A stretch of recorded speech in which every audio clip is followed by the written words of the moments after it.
Assalamualaikum warahmatullahi wabarakatuh. Saya Nur Azizah, NPM 19050017 akan mempresentasikan materi mengenai instrumen penelitian.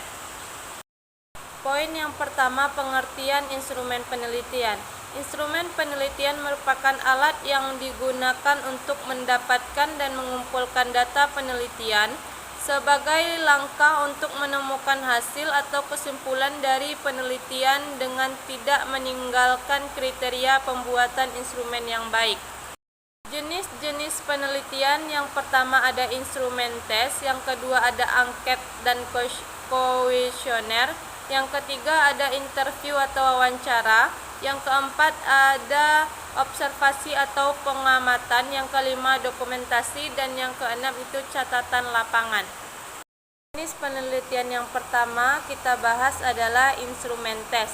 Menurut Nurjana, pada tahun 2015, tes secara edukasional adalah alat yang digunakan sebagai sarana untuk menentukan penilaian atau evaluasi. Macam-macam tes yaitu tes kepribadian, tes bakat, tes kecerdasan, tes sikap, tes minat, dan tes prestasi.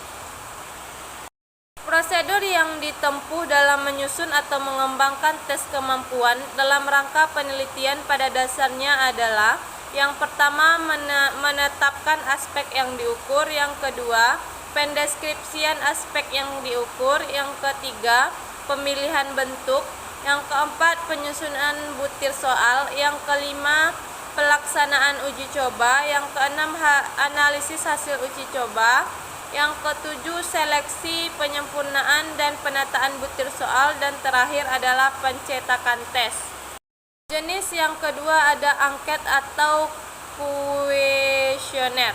Menurut Purwanto, pada tahun 2018, kuesioner merupakan instrumen penelitian yang umumnya digunakan untuk penelitian dengan pendekatan kuantitatif yang berisi pernyataan-pernyataan yang disusun sedemikian rupa tentang variabel penelitian. Macam-macam kuesioner adalah: yang pertama, kuesioner terbuka, kuesioner tertutup, kuesioner langsung, kuesioner tidak langsung, checklist, dan skala bertingkat. Jenis yang ketiga ada interview atau wawancara. Suatu bentuk dialog yang dilakukan oleh wawancara atau interviewer untuk memperoleh informasi dari terwawancara atau interviewer yang dinamakan dengan interview. Wawancara dapat dibedakan menjadi dua. Yang pertama ada wawancara terstruktur. Wawancara terstruktur adalah wawancara yang pewawancaranya menetapkan sendiri masalah dan pertanyaan-pertanyaan yang akan diajukan. Format wawancaranya dinamakan dengan protokol wawancara yang dapat berbentuk terbuka. Pernyataan-pernyataan ini disusun sebelumnya dan didasarkan atas masalah dalam rancangan penelitian. Jenis wawancara yang kedua ada wawancara tidak terstruktur.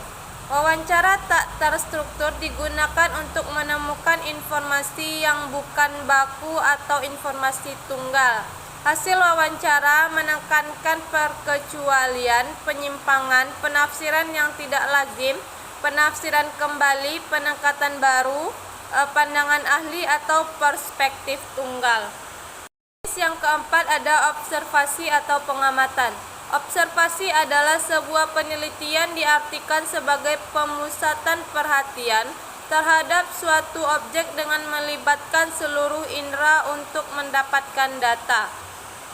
Penyusunan pedoman pengamatan yang perlu dilakukan diantaranya: yang pertama, menetapkan objek yang akan diamati.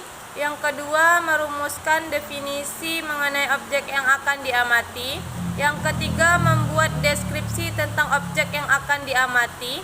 Yang keempat, membuat dan menyusun butir-butir pertanyaan singkat tentang indikator dari objek yang diamati.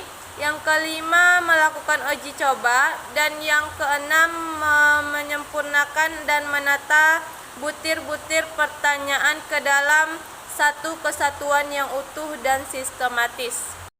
Jenis yang kelima, dokumentasi. Dokumentasi berasal dari kata dokumen yang artinya barang-barang tertulis. Di dalam melaksanakan metode dokumentasi, penelitian menyelidiki hal-hal berupa transkrip, catatan, buku, surat, prasasti, notulen rapat, agenda, arsip, jurnal, video, dan sebagainya. Dokumentasi sudah lama digunakan dalam penelitian sebagai sumber data karena dalam banyak hal dokumen sebagai sumber data dimanfaatkan untuk menguji, menafsirkan, bahkan untuk meramalkan. Jenis yang keenam ada catatan lapangan. Catatan lapangan merupakan catatan tertulis tentang apa yang didengar, dilihat, dialami, dan difikirkan dalam rangka pengumpulan data dan refleksi terhadap data dalam penelitian kualitatif. Catatan yang dibuat di lapangan berbeda dengan catatan lapangan. Sewaktu peneliti mengumpulkan data di lapangan, membuat catatan berupa coretan seperlunya sangat ringkas, berisi kata-kata kunci, pokok-pokok isi pembicaraan atau pengamatan, mungkin gambar, sketsa, sosiogram, dan diagram. Itulah presentasi instrumen penelitian dari saya. Sekian dan terima kasih. Wassalamualaikum warahmatullahi wabarakatuh.